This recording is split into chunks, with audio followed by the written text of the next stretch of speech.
215 receiving yards and 2 touchdowns.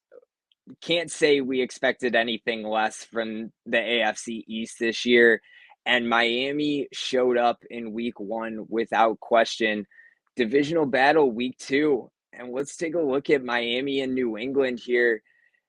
Miami offensive showing, obviously an explosion there. As I mentioned, Tyreek Hill going off for over 200 yards, 10% of the way to his 2,000-yard goal that he mentioned there in the offseason.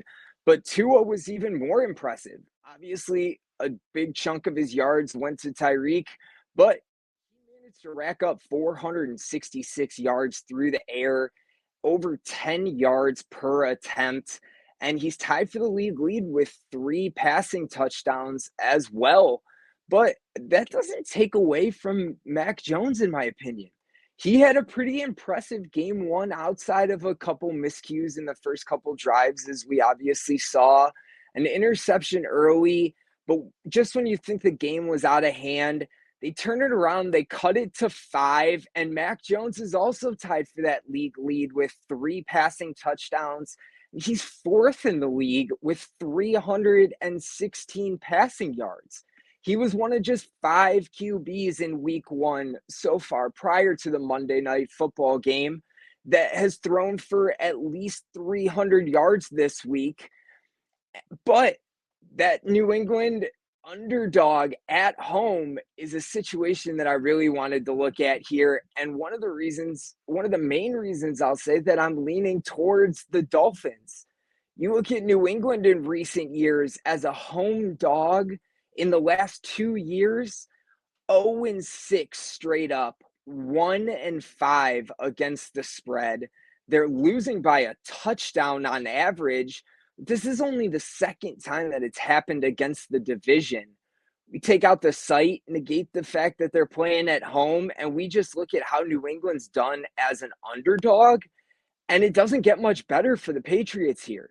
They're 3-13 straight up in the last 2 years, 5-11 against the spread. They're losing by 6 points, and they have 4 straight losses, both straight up and against the spread as an underdog in their division.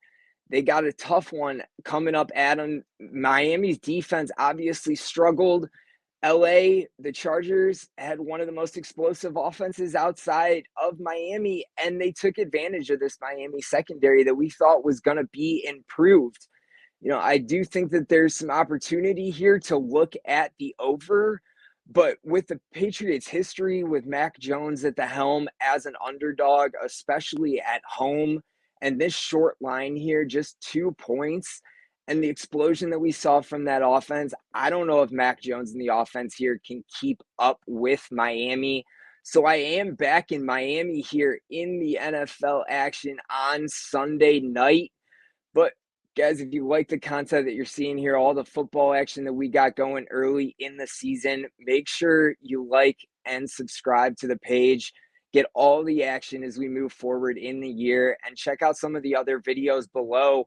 After you watch all those, guys, make sure you go check out WagerTalk.com as well. I'm number 3 in the last 365 days in NFL profit, and we're looking for the 20th teaser win in the last 24 chances this weekend. Yes, 19-3 after cashing another one yesterday. So big way to make the money, big opportunities here, and big opportunities to come this week and the rest of the season. So make sure you guys like, subscribe so you don't miss any of the content that we got for you here.